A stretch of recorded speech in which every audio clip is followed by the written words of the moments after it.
Hello hello hello. तो कैसे हैं आप लोग? जोरदार। आज रात का समा नहीं, दिन का समा और भीगे चंद्रमा। और देखते हैं, कुछ बताने का ट्राई करते हैं। तो ध्यान से देखो ना, कल बताए थे माइक्रोस्पोरेंजियम के बारे में, ठीक है। अब माइक्रोस्पोरेंजियम क्या होता है? वही जो पॉकेट जैसा दिखा रहे थे ना, टेट्रास्पोरेंजिएट, 4 को कल बनाए थे एंथर में काट के। उसमें उसके अंदर होता है एक टिश्यू तो समझते हो, उस टिश्यू का नाम है स्पोरोजिनस टिश्यू। नाम ध्यान रखना, क्या नाम है? अब देखो यहाँ पे लिखा हुआ है स्पोरोजिनस टिश्यू के पास 2N बोले तो डिप्लॉइड है, 2N बोले तो डिप्लॉइड। इसी का देखो टिश्यू है, मतलब सेल, ढेर सारा सेल मिलके बना होगा। तो इसमें कौन सा सेल रहता है? तो इसमें कौन सा सेल रहता है? माइक्रोस्पोर मदर सेल, यार इसी का नाम क्या होता है? Pollen mother cell. तो या तो इसको बोलो MMC या बोलो PMC। इसमें होगा मियोसिस। तो हम लोग को बचपन से ही पता है कि डिप्लॉइड में मियोसिस होगा तो क्या बनेगा? हैप्लॉइड। तो क्या बना? माइक्रोस्पोर। लेकिन यहाँ एक टर्म लिखा गया है टेट्राड। अब इसका क्या मतलब है बताते हैं। क्या बनेगा? Microspore tetrad. माइक्रोस्पोर 2N से मियोसिस होकर बना, यानी माइक्रोस्पोर क्या होगा? N, माइक्रोस्पोर N होगा, ठीक है। होता ही है, जो स्पोरोजिनस टिश्यू होता है ना, उसके बाद टेट्राड बनता है। टेट्राड का मतलब 4 सेल एक दूसरे से अटैच रहता है, दिख रहा है वहाँ पे टेट्राड। लेकिन चारों का चारों देखो, ये भी हैप्लॉइड हैप्लॉइड हैप्लॉइड, ठीक है। अब देखो माइक्रोस्पोर टेट्राड में क्या होता है? Develop and separate and making 4 pollen grain. ये थोड़ा दिन के बाद क्या होगा? इसमें डेवलपमेंट होगा। उसके बाद क्या होगा? ये चारों का चारों एक दूसरे से सेपरेट हो जाएगा और क्या बना देगा? 4 पोलन ग्रेन। तो 1 2 3 और 4, ठीक है। तो यहीं से जब हैप्लॉइड है तो हैप्लॉइड ही होगा, तो पोलन ग्रेन भी क्या हो गया? हैप्लॉइड। अब यहाँ ध्यान से देखो, पोलन ग्रेन के बारे में बताया गया। तो पोलन ग्रेन को क्या बोला जाता है? मेल गैमेटोफाइट, ठीक। इसका फोटो देखो, गोला जैसा दिख रहा है, ऊपर में देखो कांटा कांटा टाइप दिख रहा है। और देखो यहाँ पर जो है ना, अंदर वाला लेयर कंटिन्यू है, लेकिन ऊपर वाला लेयर यहाँ पे खाली है। ध्यान से दिख रहा है? ऐसा नहीं कि हम गलती से वैसा बनाए, वैसा स्ट्रक्चर होता है। अंदर वाला लेयर पूरा का पूरा गोल जैसा होता है, कंटिन्यू, और बाहर वाला लेयर एक जगह पे खाली रहता है। उसको बोला जाता है जर्म पोर। क्या बोला जाएगा?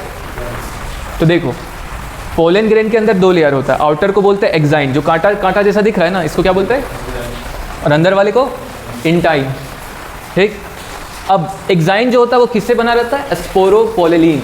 ये केमिकल होता है, और ये केमिकल बहुत ज़्यादा रेजिस्टेंट होता है। एसिड में डाल दो खराब नहीं होगा, बेस में डाल दो खराब नहीं होगा, गर्म पानी में डाल दो खराब नहीं होगा, जला दो तो जल एक टाइम तक बर्दाश्त करेगा, लेकिन जल जाएगा, ठीक है। टेम्परेचर में तो जल ही जाएगा ना, लेकिन फिर भी बहुत ज़्यादा रेजिस्टेंस होता है, तुरंत से खराब होने वाला चीज़ नहीं है। अब ध्यान से देखो, स्पोरोपोलेनिन है, ये हाईली रेजिस्टेंस होता है।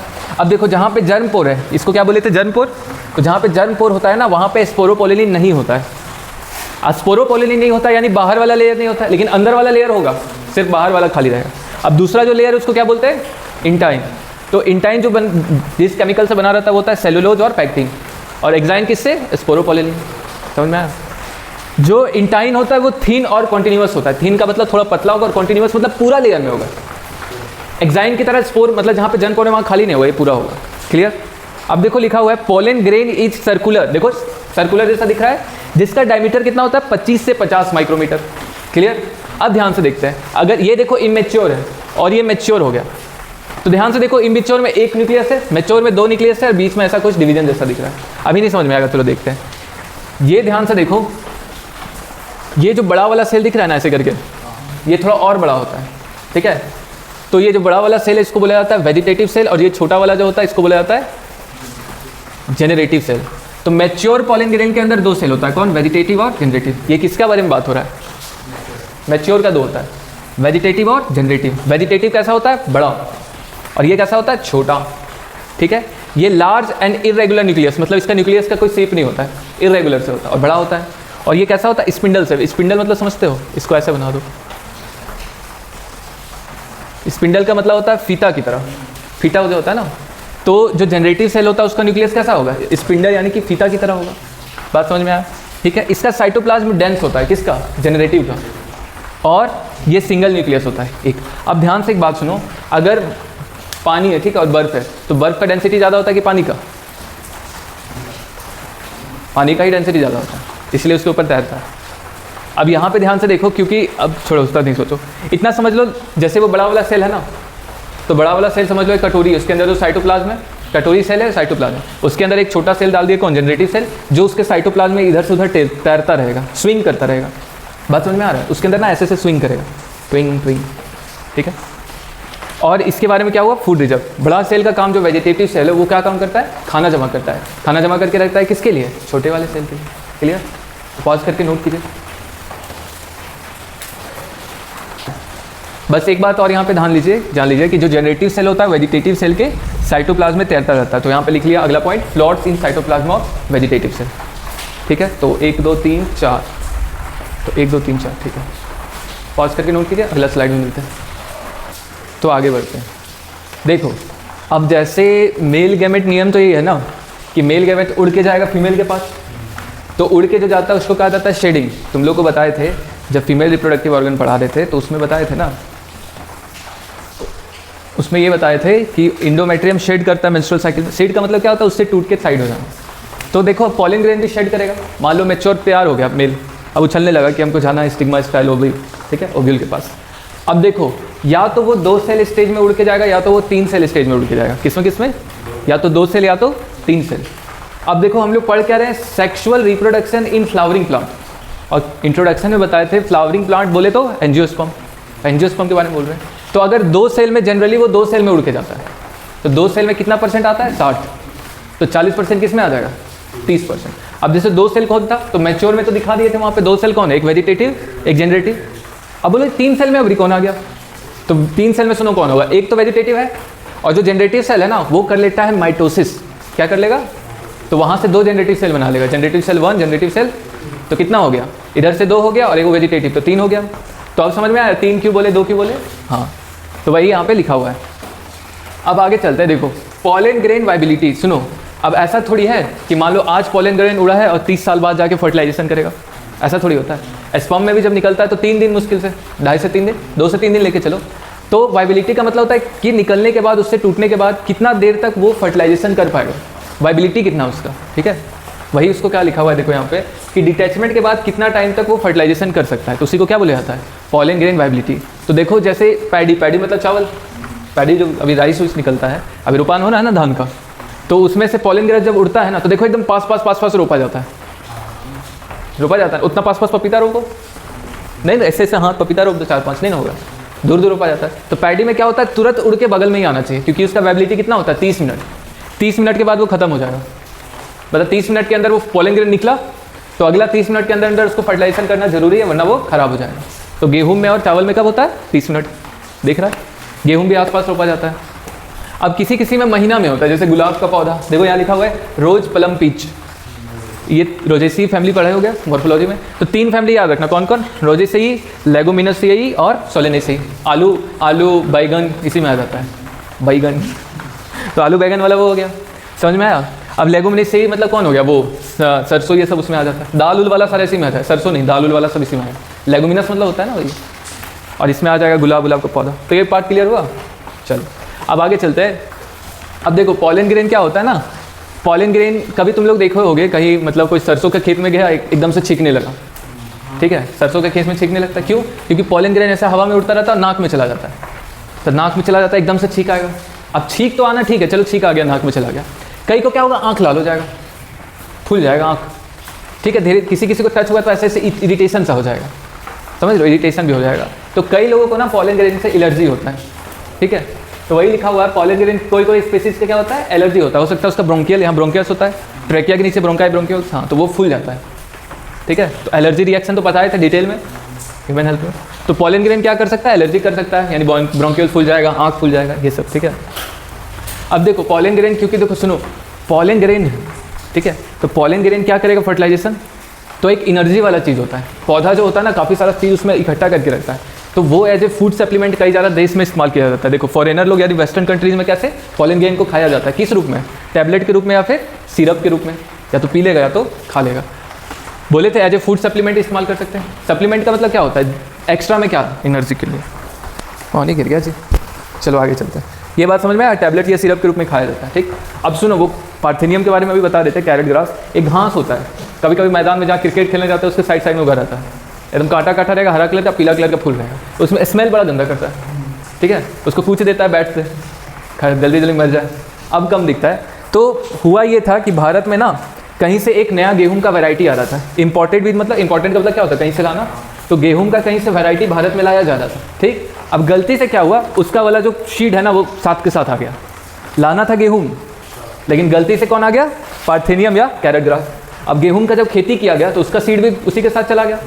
अब एक बार सीड चला गया तो फिर से उसका क्या हो गया, प्रोडक्शन, और एक बार प्रोडक्शन हो गया तो रिप्रोडक्शन रिप्रोडक्शन रिप्रोडक्शन, अभी पूरा देश में फैल गया, समझ रहे हो। तो अब इसका क्या होता है, वही लिखा हुआ है, इंडिया लाया गया था वीट के साथ। और ये क्या होता है ना, इसका जो पॉलन ग्रेन होता है वो हम लोग के लिए हाईली एलर्जी होता है, स्मेल से ही जान चला जाता है। ह्यूमंस के लिए हाईली एलर्जी होता है, जैसे अस्थमा करा देगा उसको, वही ब्रोंकाइटिस फुला देगा, अस्थमा ये सब करा देता है। तो ये बात समझ में है। अब आगे चलते हैं। अब सुनो, कई बार क्या होता है ना, जो हॉर्स राइडिंग होता है, घोड़ा लोग होता है या फिर एथलीट्स होता है, वो लोग क्या करता है, कुछ एक्स्ट्रा ड्रग्स लेके या सप्लीमेंट खा के आ जाता है। तो अब तो इसका चेकअप होता है बढ़िया से, ये नहीं कि ऐसे ही घुस जाए। तो पहले कभी कभी ऐसा होता था कि हॉर्स राइडर या फिर घोड़ा को भी 2-4 महीना पहले से खिलाना स्टार्ट करता था, 1-2 सप्ताह पहले से। ये क्या करता है ना, एकदम से तुम्हारे अंदर का स्ट्रेंथ को बढ़ा देगा, पॉलन ग्रेन।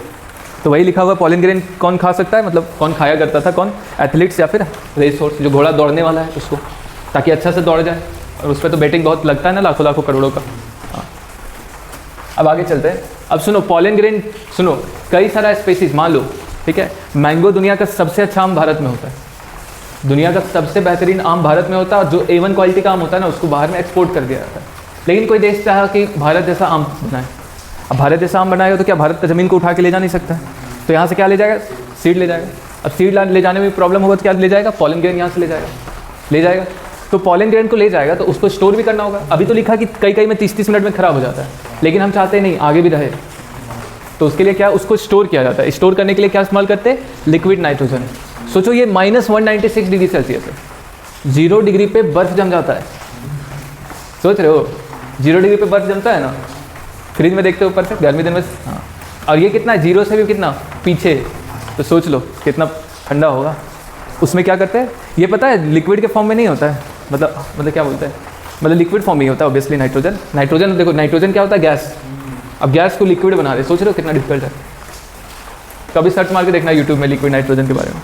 तो पॉलन बैंक होता है, बैंक तो मतलब समझते हो, जहाँ पॉलन ग्रेन को जमा करेंगे। तो कैसे जमा करेंगे, ऐसे रख देंगे जाके, नहीं, लिक्विड नाइट्रोजन में -196 डिग्री सेल्सियस पे उसको रखा जाता है। अरे स्पम नहीं देखते हो, देखो, एक तो होता है बुल से मैटिंग करा दो, गाँव में होता है ना, बुल से मैटिंग करा दो, या तो स्पम के लिए एक सिरिंज आता है जो आर्टिफिशियली, तो जो उसको भी किस में लगता है, लिक्विड नाइट्रोजन में लगता है। लेकिन इतना ठंडा नहीं रहता है, इससे कम रहता है, लेकिन वो भी क्या रहता है, लिक्विड नाइट्रोजन। एक नहीं होता एकदम कैनिस्टर जैसा रहेगा, देखा ही होगा। अब आ जाओ, ये खत्म, पॉलन ग्रेन खत्म, मेल रिप्रोडक्टिव खत्म, अब क्या बचा, फीमेल। तो कार्पल बोलो या पिस्टिल बोलो, एक ही बात होता है, ठीक है, कार्पल या पिस्टिल एक ही बात होता है। अब बात करते हैं गाइनोसियम, कल बताए थे, गाइनोसियम का मतलब क्या, world of female reproductive organ. और ध्यान से देखो यहाँ पे, कार्पल या पिस्टिल ये क्या होता है, फीमेल रिप्रोडक्टिव ऑर्गन।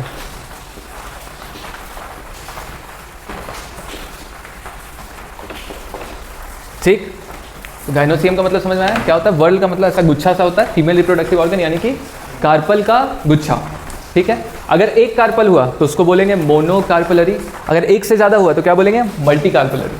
अब सुनो, एक हुआ तो ठीक, अब एक है लेकिन 2 है, तो 2 देखो कैसा हो सकता है, या तो 2 अलग अलग हो या दोनों एक दूसरे से जुड़ा हो। तो अगर जुड़ा रहेगा तो क्या बोलेंगे, फ्यूज। अलग अलग रहेगा तो क्या बोलेंगे, फ्री मतलब ये अलग ये अलग, ठीक है। अगर फ्यूज्ड है तो बोलेंगे सिन कार्पस, सिन का मतलब साथ में, सिंक्रोनाइज, ठीक है। और अगर दूर दूर है तो क्या बोलेंगे, एपोकार्पस। सिन कार्पस का एक एग्जाम्पल कौन, पेपेवर, नाम याद है पेपेवर का, हाँ पेपेवर, अरे भाई क्या बात है, याद हो गया। और एपोकार्पस का माइकेलिया या माइचेलिया, जो बोलना बोलो, अपना तुम पे डिपेंड करेगा। क्लियर हुआ पूरा, कहीं डाउट, पॉज करके नोट कीजिए। चलो देखो इधर ध्यान से, ये फीमेल रिप्रोडक्टिव पार्ट है, इसमें टीथ पार्ट दिख रहा है, स्टिग्मा, स्टाइल और ओवरी, स्टिग्मा, स्टाइल, ओवरी। जो स्टिग्मा होता है देखो एक प्लेट की तरह दिखता है, थाली की तरह दिख रहा है, स्टाइल देखो एक पाइप की तरह, और ओवरी देखो ऐसे फूला जैसा दिख रहा है। और देखो ओवरी सबसे नीचे है, तो सबसे बेसल मतलब नीचे, तो सबसे नीचे वाला पार्ट कौन हो गया, ओवरी, ठीक। अब कोई चीज़ अगर पतला पाइप की तरह होता है तो उसको बोला जाता है सिलेंडर, साइलेंडर नहीं, सिलेंडर CY वाला नहीं, SL वाला, ठीक है। अब देखो क्या क्या दिखा हुआ। अब इसी को साथ में तीनों को मिला के या तो पिस्टिल बोल दो या तो कार्पल। चलो बताओ तो मोनोकार्पेलिली का एग्जाम्पल क्या था? मोनोकार्पेलिली का कोई एग्जाम्पल नहीं था, मल्टी में फ्यूज और फ्री का था। बेवकूफ़ बनाते हो। फ्यूज में था ना पेपर, फ्री में कौन था? माइकेलिया। दीवानो। ले ले ले ले ले। चलो देखो अभी स्टिग्मा के बारे में सोचते हैं। तो स्टिग्मा क्या है? देखो प्लेटफॉर्म है जहाँ पे पॉलन ग्रेन आके गिरेगा। प्लेटफॉर्म तो समझते हो ना? यात्री नंबर ये हाँ समझ गया ना, कृपया ध्यान दे। स्टाइल कैसा है? लंबा, इलोंगेटेड, सिलेंडर मतलब समझा दिए कि लंबा होना चाहिए और पतला होना चाहिए पाइप की तरह, तो उसको क्या बोलते हैं? सिलेंडर। इसका मेन काम क्या होता है कि मेल गैमेट को फीमेल गैमेट की तरफ, मतलब ऊपर से ले जाओ, यहाँ पे फीमेल गैमेट रहेगी। फीमेल गैमेट कहाँ रहती है? ओवरी के अंदर ओव्यूल रहता है। देखो ये ओवरी, ओवरी के अंदर ओव्यूल, और ओव्यूल के अंदर होती है फीमेल गैमेट। ठीक है, तो मेल गैमेट को फीमेल गैमेट तक पहुँचाने में कौन मदद करता है? स्टाइल। और लास्ट में ओवरी, तो देखो ओवरी बेसल में, इसलिए बेसल नीचे सबसे। बल्ज का मतलब क्या होता है? फूला हुआ। देखो इसका गुब्बारा ऐसा दिख रहा है, तो ये बेसल बल्ज होता है। और इसके अंदर क्या होता है? ओवेरियन कैविटी या फिर लॉक्यूल। ओवेरियन कैविटी का मतलब समझते हैं, ऐसा नहीं कि बल्ज होता है तो पूरा अंदर में मसाला भरा रहता है, नहीं, खाली रहता है, कैविटी रहता है। ठीक है, जिसके अंदर क्या रहेगा? ओव्यूल। ओव्यूल जो नाग जैसा दिख रहा है ना, यही ओव्यूल। ओव्यूल के अंदर रहेगा एम्ब्रायोसेक, फीमेल गैमेटोफाइट, और उसमें क्या रहेगा? फिर फीमेल का गैमेट रहेगा। समझ में आया? इसके अंदर खाली जगह रहता है जिसको ओवेरियन कैविटी बोलेंगे या फिर लॉक्यूल, दोनों एक ही नाम है। ओवेरियन कैविटी का मतलब समझ लो ना, खाली जगह, या फिर बोल दो लॉक्यूल। अब देखो ध्यान से, इसको यहाँ से काट दिए खच, और काट के इसको यहाँ पे जूम कर दे, जू, दिखा? तो स्टाइल दिख रहा है, ओवरी दिख रहा है, ओव्यूल दिख रहा है। अब देखो ओव्यूल जहाँ पे जुड़ा हुआ था, ये वाला पार्ट, इसको क्या बोलते हैं? फ्यूनिकल। और ओव्यूल ओवरी से जुड़ा हुआ है, देखो यहाँ पे, तो जिससे जुड़ता है वो क्या बोलते हैं? प्लासेंटा। नाम सुना लग रहा है? जो एम्ब्रायो को मदर से जोड़ता है उसको क्या बोलेंगे? प्लासेंटा। तो यहाँ पे भी देखो ओवरी को जो जोड़ रहा है ओव्यूल से, वो क्या होगा? प्लासेंटा। कौन है क्या? क्या नाम है? राहुल राज। उठाना है क्या? चलो तो रहने दो। तो प्लासेंटा समझ में आया? अब एक चीज़ सुनो, क्या हो गया? बात कर लो, करिए लो। अब देखो, तो ये अब सुनो, जब फर्टिलाइजेशन होगा, एम्ब्रायो बनेगा, तो ओव्यूल पकने, मतलब राइपन का मतलब क्या होता है? राइपन का मतलब RIPPIN। तो जब पकेगा ना, तो जब पकेगा तो जो बीज जो बनता है ना, जो सीड दिखता है, वो कौन बनता है? ओव्यूल बड़ा होकर बीज बन जाएगा। ओव्यूल क्या बन जाएगा? बीज। और ये जो ओवरी था पूरा का पूरा, यही फ्रूट बन जाएगा। बात समझ में आया? हाँ, फर्टिलाइजेशन के बाद ओव्यूल धीरे धीरे बड़ा बनकर सीड बन जाएगा, और उसके ऊपर जो लेयर बन जाता है पूरा, वो क्या बन जाएगा? ओवरी क्या बन जाएगा? फ्रूट। ठीक है, अब देखते हैं नंबर ऑफ ओवरी के हिसाब से डिवीजन हुआ। ठीक है, एक ओवरी है या एक से ज़्यादा ओवरी है? सुनो, जितना ज़्यादा ओवरी उतना ज़्यादा ओव्यूल। ओव्यूल कौन है? ये वाला। तो 10 रहेगा तो 10 ओव्यूल, अपना सिस्टम रहता है, लॉक्यूल पर डिपेंड करता है। तो ज़्यादा ओवरी तो ज़्यादा ओव्यूल, और ज़्यादा ओव्यूल तो ज़्यादा फीमेल गैमेट। फीमेल गैमेट ज़्यादा तो फर्टिलाइजेशन ज़्यादा, फर्टिलाइजेशन ज़्यादा तो सीड ज़्यादा। अब देखो ध्यान से देखो, सीड ज़्यादा तो तरबूज में कितना सारा तक बीज रहता है। इसका मतलब ऑब्वियसली किस में आएगा? मिनी ओवरी वाला में। बात समझ में आ गया? पपीता को भी देख लो, पापा आया, पपीता में होता है ना, पापा आया। ऑर्चिड नहीं, हिंदी बताने की, ऑर्चिड होता है खाने का। अंजीर खाए? अंजीर, हाँ, तो अंजीर ही समझ लो ऑर्चिड को, वैसे अलग चीज़ होता है। और वन में देखो, आम में एक बीज, गेहूं में वीट मतलब क्या हो गया? गेहूं। और चावल में भी जो दिखाते हो ना, वही बीज है। तो अब ये वाला याद हो गया ना, मेनी ओवरियर सिंगल वाला। तो मेनी में कौन? जितना ज़्यादा सीड, तो तारबूज में ढेर सारा सीड, पपीता में ढेर सारा सीड, और ऑर्किड, तो मेनी का एग्जाम्पल। और वन में कौन हो गया? आम हो गया, गेहूं हो गया, और चावल हो गया। अब यहाँ पे सवाल उठ रहा है, कल बताए थे मेल रिप्रोडक्टिव पार्ट का 2 पार्ट, एंथर और फिलामेंट। तो फिलामेंट जुड़ा किससे रहता? हवा में नहीं रहता। कल पूछा था चंदू, क्या देख लिया था वो? थैलेमस। ठीक है, तो फिलामेंट किससे जुड़ा रहता है? थैलेमस। जनरली, मतलब प्रायः, ज़्यादातर, कभी, लेकिन कभी कभी किससे भी जुड़ सकता है? पेटल। पेटल मतलब जो पंखुड़ी दिखता है ना, उससे। इसलिए यहाँ पे क्या लिखा था? कभी कभी अदिति, हाँ वो वाला। अब यहाँ लिखा है राइट 4 पॉइंट अबाउट एंथर। तो एंथर में क्या होता है? सबसे पहली बात बताए थे, बाइलोड होता है, 2 थिक्का का होता है, इसके अंदर 4 माइक्रोस्पोरेंजिया पॉकेट। ठीक है, और इसमें क्या होता है? पॉलन ग्रेन बनता है, पॉलन ग्रेन फॉर्मेशन, सिंपल बात है। अगला सवाल है, मेंशन ऑल वाल लेयर ऑफ माइक्रोस्पोरेंजिया। माइक्रोस्पोरेंजिया देखो, साथ में बोल दिया माइक्रोस्पोरेंजिया प्लूरल, और एक को बोलेंगे क्या बोलेंगे? माइक्रोस्पोरेंजियम। ठीक है, तो उसमें 4 लेयर था। ठीक है, which layer help in dehiscence of anther? कल बताए थे फटता है और फट करके एंथर निकलता है, यहाँ फोटो बनाए थे, याद है? तो बोल रहा है वो चारों लेयर का नाम बताओ। तो सबसे बाहर इपिडर्मिस, फिर एंडोथीसियम, या इसी को इंडोडर्मिस बोल दो, एक ही नाम है, फिर मिडिल लेयर और टेपिटम। तो जो शुरू का 3 लेयर है ना, 2 टिक मारा और ये कटा हुआ है, जो 3 शुरू का पानी गिरा, क्या गिरा? जो शुरू का 3 लेयर होता है, together work as wall of dehiscence. मतलब ये शुरू का 3 लेयर क्या होता है? फट जाता है, और उसके बाद वो पोलन ग्रेन बाहर चल जाता है, और लास्ट वाला लेयर नहीं, इसका काम तो नरिशमेंट का था। समझ रहे हो? होता ही उनके सोचो जरा, फटता कैसे होगा? पहले तो नॉर्मल है, अब समय के साथ उसका पानी कम होता जाता है, सूखता जाता है, सूखता जाता है, तो एक समय के बाद स्ट्रेस आ जाएगा, फट जाता है ना? तो समझ में आ गया? क्लियर एकदम? एक बार तेज से रिवाइज करते हैं, ठीक है? तो क्या क्या है? स्टिग्मा स्टाइल ओवरी, इसमें आएगा पोलन ग्रेन, ये लेकर के जाएगा ओवरी, ओवरी के अंदर क्या होता है? ओवेरियन कैविटी या लॉक्यूल, और उसमें होता है ओव्यूल, ओव्यूल के अंदर फीमेल गैमेट, यही यहाँ पे बढ़ा हुआ आगे पीछे। पिस्टिल कार्पेल एक ही चीज़ होता है, बोलने का तरीका, ठीक है? अब देखो ओव्यूल जिससे जुड़ा रहता है फ्यूनिकल, और ओवरी से जहाँ अटैच रहता है प्लासेंटा, ठीक? ओव्यूल बड़ा होकर क्या बनेगा? सीड, ओवरी बड़ा होकर क्या बनेगा? फ्रूट, ठीक है? ओवरी के हिसाब से बंटवारा है, तो तारबूज में, पपीता में और ऑर्किड में क्या होता है? एक से ज़्यादा ओवरी, और आम में, गेहूँ में और चावल में क्या होता है? एक एक होता है, ठीक? उसके बाद देखो पूछ रहा है फिलामेंट किससे जुड़ा रहता है? थैलेमस या फिर पेटल से। उसके बाद क्या पूछ रहा है? 4 पॉइंट लिखना था एंथर के बारे में, तो बाइलोब, डाइथिकस, 4 माइक्रोस्पोरेंजिया और पोलन ग्रेन बनता है। फिर पूछ रहा था चारों का नाम बताओ, तो epidermis, endodermis, middle lamina, tapetum, या फिर एंडोडर्मिस को क्या बोल देते हैं? एंडोथीसियम। ये शुरू का 3 कैसा काम करता है? Together work as wall of dehiscence या फिर लाइन ऑफ डिहाइसेंस, लाइन ही बनता है ना, ठीक है? तो वही लेयर कौन सा होता है? तीनों, बस यही तो है। समझ में आया? याद होते जा रहा है ना? तो पॉज करके नोट कीजिए। तो आइए देखते हैं ये क्या है। ये है ओव्यूल, ओव्यूल समझ रहे हो ना? ओव्यूल दिखाया था, उसको काट के ऐसे जूम कर दिए, तो बताए थे ओव्यूल किससे जुड़ा हुआ है? फ्यूनिकल। तो ओव्यूल तुम लोग को दिख रहा था ऐसा, लेकिन इसको काट के ऐसे उल्टा दिए। बात समझ रहे हो? अब उल्टाने का कारण है वो समझ में आएगा, ठीक है? सबसे पहले यहाँ पे देखो, ये फोटो देखो, छोटा छोटा, एक देखो ऐसे गया है, ऐसे मुड़ गया है, देखो सीधा गया और ऐसे टेढ़ा मुड़ गया, तो ये भी ओव्यूल है, ये भी ओव्यूल है। और देखो नीचे प्लासेंटा, यहाँ पे भी प्लासेंटा, यहाँ पे भी, बोले थे प्लासेंटा से जुड़ा रहता है। ये जब ऐसे जाके ऐसे मुड़ जाता है, और देखो ये ऐसे है, तो जब सीधा रहेगा ना, तो इस तरह के ओव्यूल को कहा जाता है ऑर्थोट्रोपस ओव्यूल, और जब हल्का सा मुड़ जाता है तो एनाट्रोपस। पहले हम लोग 7 तरह का ओव्यूल पढ़ते थे मिनिमम, ऑर्थोट्रोपस, एनाट्रोपस, फिर घोड़ा का नाल की तरह, फिर सर्कुलर स्पाइरल। अब नहीं, अब बस 2 जान लो, एनाट्रोपस और ऑर्थोट्रोपस। तो हम लोग जो फ्लावर के बारे में पढ़ रहे हैं उसके पास कैसा है? एनाट्रोपस, इसीलिए वो उल्टा कर दिया। समझ पे आया? तो देखो फ्यूनिकल, फ्यूनिकल कहाँ होगा? यहाँ पे दिख रहा है ना, यहाँ से जुड़ा रहता है। तो सबसे पहले फ्यूनिकल, उसके बाद चलो ज्वाइन कर लेंगे। देखो यहाँ से, तो ये भी एक ओव्यूल है, ये भी ओव्यूल है, ऐसे करके इसमें कहाँ से कटा था? चलो देख लेते, चलो ऐसे ऊपर गया, ऐसे तिरछा हो गया, तो सीधा जाके जब तिरछा हो जाता है तो क्या बोलते हैं? एनाट्रोपस, और सीधा के सीधा रहता है तो ऑर्थोट्रोपस। अब देखो ये पार्ट हो गया फ्यूनिकल, ये हो गया हाइलम, और देखो ये आउटर इंटीगुमेंट 3D में है, और ये इनर इंटीगुमेंट, और इंटरग्यूमेंट के अंदर ढेर सारा सेल दिखाई दे रहा है, पूरा भर भर के यहाँ पे भी रहता है। इसको बोलते हैं न्यूसिलस। क्या बोलते हैं? न्यूसिलस, ठीक है? और देखो नीचे वाला पार्ट को बोलते हैं चलाजा इंड, और जहाँ माइक्रोपाइल रहेगा उसको क्या बोलेंगे? माइक्रोपाइलर इंड, ठीक है? अब ध्यान से देखो, ये ओव्यूल है, अभी बताया ओव्यूल बड़ा होकर क्या बनेगा? सीड। तो जो गुठली खाते हो आम का, जो कड़ा जैसा लगता है, सादा वाला जो रहता है ना, वो क्या रहता है? आउटर इंटीगुमेंट। उसको जब फोड़ोगे उसके अंदर एक सादा जैसा दिखेगा, वो क्या होगा? इनर इंटीगुमेंट, और उसके अंदर फिर एम्ब्रायो रहता है। यही दोनों ना बड़ा होकर बनाएगा मोटा उसका लेयर। तो आज की क्लास को यहीं समाप्त करते हैं। मस्त रहे, जोरदार रहे। Okay bye.